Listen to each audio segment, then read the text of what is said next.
Welcome to chapter 20 of the book of 1 Samuel. David, Jonathan make a covenant. Saul was afraid that David would take over the kingship as the people were favoring him over Saul. And Saul wanted to kill David, tried to in the last chapter, but David escaped through the window. And it continues with this obstacle in front of David of being hatred of Saul towards him. It begins, and David ran away from out of Naboth and Ramah, that's where Samuel was, and came before Jonathan and said, "What have I done? And what is my offense? And how have I sinned before your father that he anxiously seeks my life?" And Jonathan said to him, "Well, far be it to you. No way shall you die. Behold, in no way shall my father do a thing great or small, and I shall not reveal it in my ear. And why shall my father hide from me this thing? It's not so. You've got it wrong, David." And David answered to Jonathan and said, "In perceiving, your father sees that I have found favor in your eyes." Ophthalmos, ophthalmologist, comes from that. And he said, "Let not Jonathan know this, lest he should prefer him." So he's not letting you know in case the relationships between the two get even closer. "But as lives the Lord, and as lives your soul, that as I said, the space is filled up between me and between your father unto death." It's a done deal, basically, is what he's saying here. But your father wants to kill me. And Jonathan said to David, "What does your soul desire, and what should I do for you?" And David said to Jonathan, "Well, behold, indeed, it's a new moon tomorrow, and I, in sitting, should sit down with the king to eat. And you shall send me, and I shall be hid in the plain until afternoon. And if in numbering your father should number me missing, then you shall say," in asking pardon, David asks pardon of me to run unto Bethlehem, his city, for the sacrifice of the feast days is there for the entire tribe. And so David says, "If thus he should say to you, fine, then it will be peace to your bondman," that would be David. "And if harshly he should answer to you, know that evil is completed by him that wants to kill me. And you will do mercy with your bondman, for you brought your bondman into a covenant of the Lord with yourself." And that's between David and Jonathan, David is saying. "And if there is injustice in your bondman, you put me to death. And why thus should you bring me unto your father? So if you find fault, then put me to death." Jonathan said, "Far be it to you. For if in knowing I should know that the evil is completed by my father to come against you, then would I not report it to you?" And David said to Jonathan, "Well, who shall report to me if your father should answer harshly?" And Jonathan said to David, "Let's go, for we should go out in the field." And they went forth both into the field. Agron, agriculture, comes from that. And Jonathan said to David, "The Lord God of Israel knows that I will question my father according to a third time. Behold, if it should be good for David, then in no way shall I send to you in the field." Thus God to Jonathan, thus add to it, if I will not bring the evils unto you and uncover your ear, and will send you, and you will go in peace. So basically, Jonathan's saying that far be it from him to not tell him that his father is wanting to kill him. He's he will tell him. And the Lord will be with you, as he was with my father, was, the past tense. And if during my living you shall do mercy of the Lord with me, even if in death I should die, you shall not remove your mercy from my house unto the eon. So Jonathan basically is saying that he sees, I believe, that David will become the ruler, and if he is, then have mercy on his house. Now, we go into that later after David becomes king with one of Jonathan's, I think it was one of his sons. We get into that later. And not even in the removing by the Lord of the enemies of David, each from the face of the earth, shall Jonathan be lifted away from the house of David. I'm going to be with you through thick or thin, more or less, even if the Lord should require it from out of the hands of the enemies of David. And Jonathan proceeded to swear by an oath to David because of the loving him, for he loved the soul loving him. Again, we have this passage of the loving, and I've went through it before, and mentioning how these two, loving is not a homosexual relationship. I'm sure it's not, because they both know the Lord, and the Lord is explicit in the book of Leviticus on a male laying with another male. It's an abomination to God.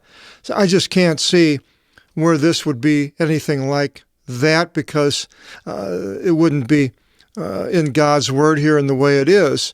I believe this is a righteous agape-type love between the men, like I was mentioning about the bonding of warriors, and this is what it is. And Jonathan said to him, tomorrow is a new moon, and overseeing your chair will be watched. Episcopalian overseers running the church.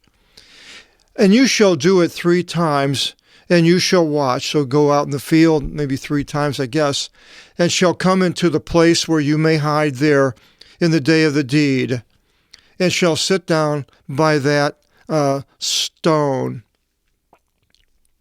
And I shall be 3 times in the shooting darts, and sending them forth to the mark. And behold, I shall send the servant lad, saying, come, find in me the dart.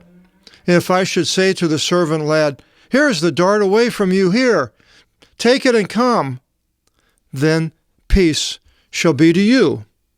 And there is not a bad communication, as the Lord lives. But if thus I should say to the young man, here is the dart away from you and beyond, go, for the Lord sends you. So if he says it's away from him and beyond, then you leave. And concerning the word which we have spoken, I and you, behold, the Lord is witness between me and you unto the eon. So this is a pact between the two, and the Lord is the witness. And David was hidden in the field, and it became a new moon. And the king comes unto the trapeze and to eat, a table. We have the word trapeze comes from that, a place you sit. And the king sat upon his cathedron. A cathedral comes from that, a chair.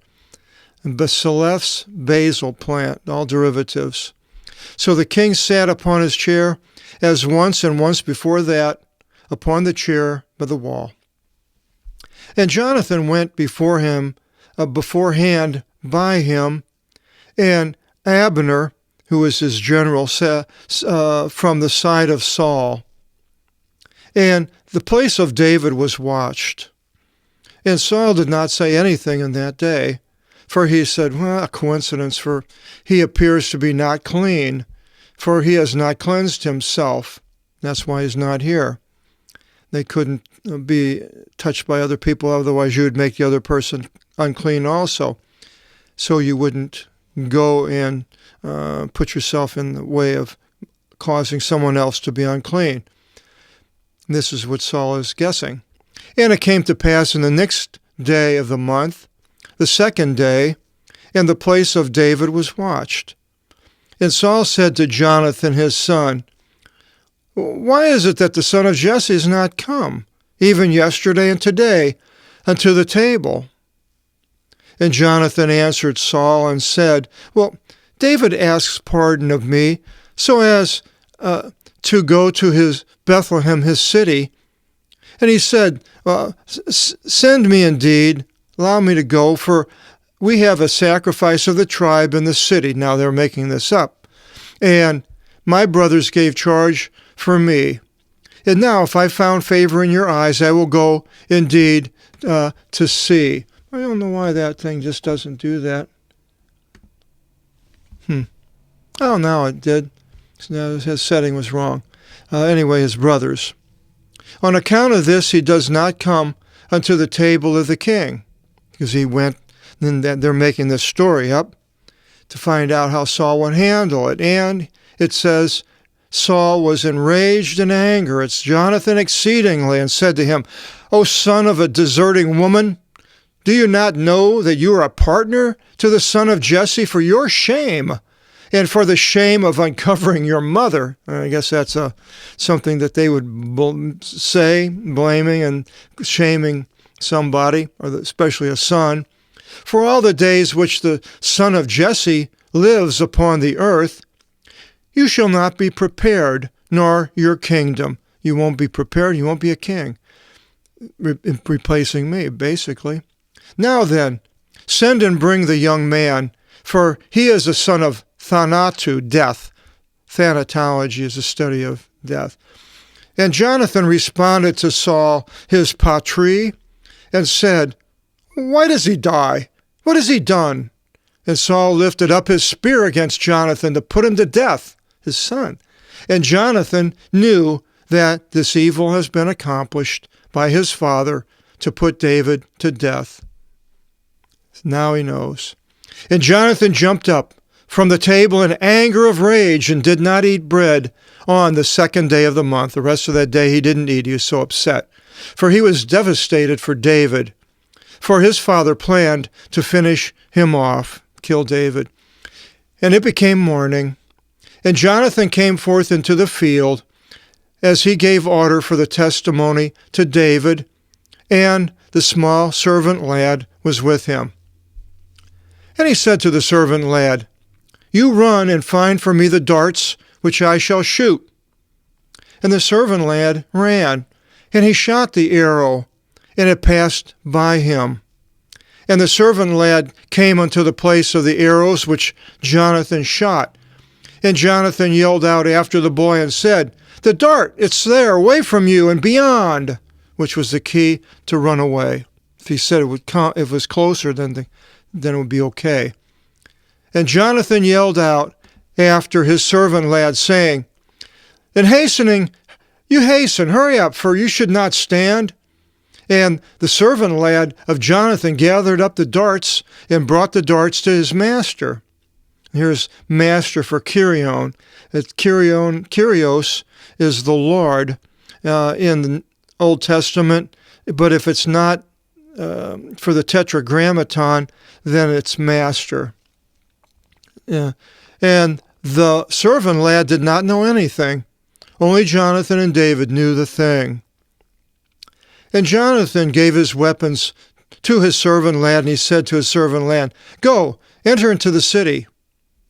And as the servant lad entered the city, then David rose up from the ergab, that's a Hebrew word, a chest or a place where he was, and fell upon his face upon the ground, and did obeisance to him 3 times in front of Jonathan, for Jonathan's honesty and loving David and wanting to help him to escape his father.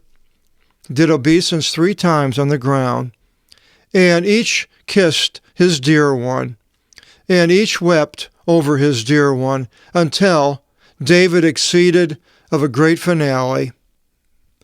And Jonathan said to David, Go in peace, and as we swore by an oath, both of us, in the name of the Lord, saying, The Lord will be witness between me and you, and between my seed and your seed unto the eon.